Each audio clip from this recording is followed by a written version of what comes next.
In this video, we're going to be breaking down the best and worst buff suggestions by you. That's right, I let out a question to the community, what heroes need buffs, and these were the top responses. But before we jump right into it, a word from our sponsor. But first, special thanks to the sponsor of this video, Gadget Discovery Club. GDC sent me 2 different boxes, so let's take a look. So a product I really like that I got is actually called the Momo Stick, and basically it's something that you apply to the back of your phone like this. Also included are these Neura Buds, which I searched up, and they're actually really expensive and high quality, and I have been really needing a pair of wireless headphones, so I'm gonna test them out right now.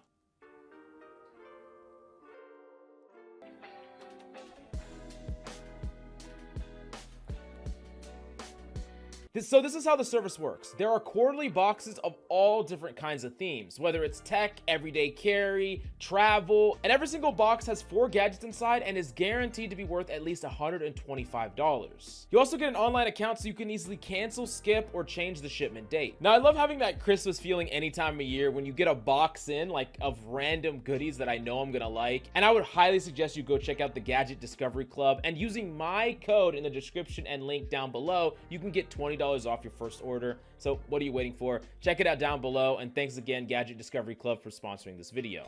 Now the first suggestion comes from Mark Oman, and he says Brig needs a quality of life buff where she gets a little meter under her crosshair that tells you when Inspire is active and maybe how many people are inspired. I definitely think that this could be a decent change to the character, although I don't really think that you need to know perfectly when Inspire is active. That's just something that you can learn with time. But having like some sort of little meter is going to make it at least more visually clear, so maybe that does help overall. And then knowing how many people are inspired is legitimately good. Like, that's a great thing to know, because then you know that no one is getting affected by your Inspire. That definitely is a nice quality of life change and a buff, honestly. I just don't know if Brig really needs it, but perhaps it's something that just should be on the character no matter how strong or weak she is. So yeah, I think this one actually gets a pass.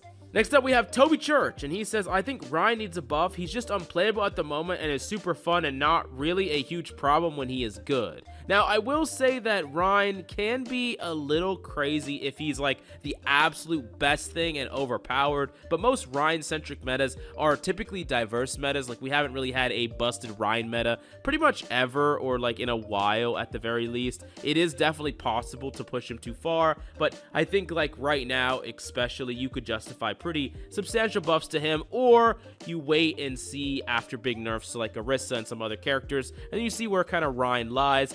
One of the big problems that you kind of got to solve with Ryan is Ryan already has like a pretty good win rate in the low ranks of play, and outside of like Orisa meta where Orisa is just super easy to pick up and play for anybody, Ryan kind of dominates the low ranks of play. So one of the problems that can happen is, like, let's say you nerf Orisa, it's no longer Orisa meta, and then you buff Ryan so that he can compete at like higher ranks. Then in lower ranks, he's going to be completely nuts. So you got to find a way to buff him while simultaneously adding to the skill expression on the character. So I would want a little bit more context to the buff rather than just saying he needs one. But let me know if you have any ideas down below, and any other buffs that you want to see down below. The next up, we have In a Day of Glory, and they said Reaper got a nerf during the Overwatch 2 beta to his damage because of movement speed passive. Passive was removed, but the damage nerf wasn't reverted. Yeah, I mean 100%, like Reaper was good for a very short period of time, and then they just basically removed the one passive that actually made him good, and then yeah, it's actually crazy to me that they didn't give him anything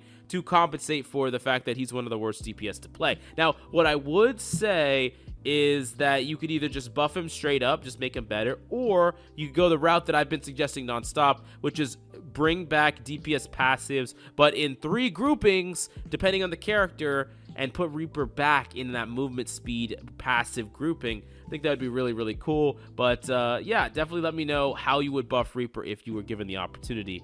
Moving on to the next one, K-Rolo, I think is what it's pronounced, and they said make Sombra a support that can hack teammates, giving them health regeneration, and when hacking enemies, their cooldowns are a extra 3 seconds. Well, I do know that Sombra is getting a pretty big rework soon, and we don't really know what that is, but hacking enemies, making their cooldowns increase, that is interesting. It doesn't actually deny them completely. It is actually stronger It's interesting actually, because I don't know, does it like turn off their abilities and then just put them on a 3-second cooldown? Is that what it does?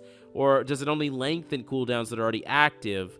That's definitely important to know, because like it wouldn't affect someone that already has a cooldown. Like their ability is live, does it instantly disable it and put it on a cooldown? Like that's definitely interesting. Okay, now as far as hacking teammates, I don't really think I like that idea. I feel like it's pretty gimmicky, to be honest. And then I guess the whole Sombra being a support thing, I don't really think that makes... I don't really see it. Like, you're gonna have to give me a lot more context to this than just making it so you can hack your teammates to give them health regen. Like, that's not even close to enough to turn into a support. If you want to make this argument that Sombra should be a support, you need to like pitch her from the ground up. What is her passives? What's her abilities? What's her damage? How are they different from what it's now? Like, it's just not enough context here for me to understand what this hero even is as a support. Next off, we have Jurassic Studio, and he said they should buff Ram's primary fire. Now, I think this one's... I do agree right now, but you also got to understand that Ram was very strong before Orisa meta. Like, one of the best ranked tanks, period. And I want to make that clear because I feel like people want to just buff this character, and he feels like he needs it right now, yeah, but then the second you nerf Orisa meta, which they should have already done, and which they probably will do, all of a sudden Ramattra is going to be nuts. So you got to be careful about buffing him right now. Maybe there is a world where he deserves a buff, but I would really want us to move away from the problematic meta first, see how he fares, and then decide. Don't buff him when there's someone that's really strong at countering him at the staple of the meta, and then all of a sudden he's going to be giga too powerful when they peel back that curtain. So it's just something to think about.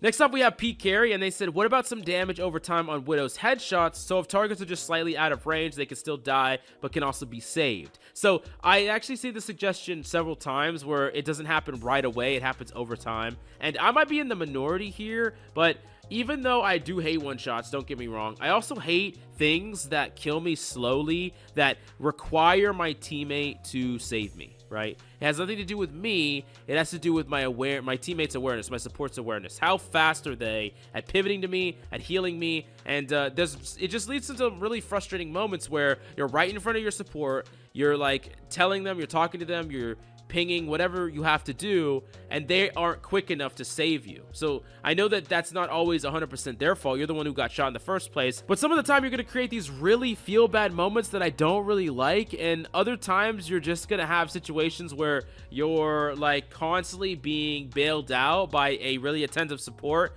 I don't really love it, and I'm not really the biggest fan of any damage over time like that. Like, I'm not really the biggest fan of damage that lingers, damage like Venomine, damage like Dynamite. I'm not really the biggest fan, and if there is damage over time, I like that it stops pretty fast. Like, it happens over time, but it happens over a very short period of time, not necessarily something that is going to keep killing you until you're dead, which is like what this kind of implies. I don't really like it that much, but I can definitely see the arguments for it. It's better than getting one shot at least, but I don't really like the idea that a support has to hold your hand so that you can counter a Widow. Seems kind of lame. Next up, we do got to talk about Am the Beast, and he says Winston Primal Rage damage.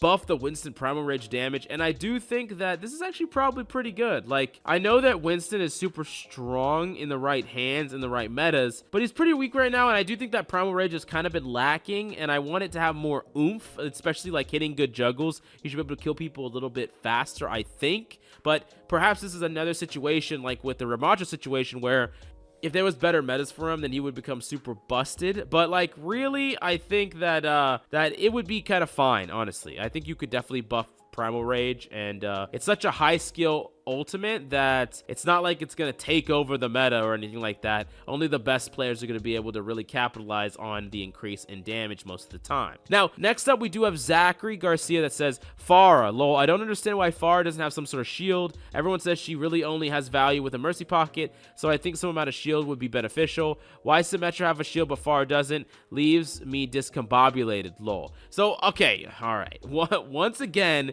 we get this freaking suggestion, and I can't put into words, like, I just can't put into words how bad this is. Like, this is so terrible. It's just so terrible. I'm sorry, it's just not it.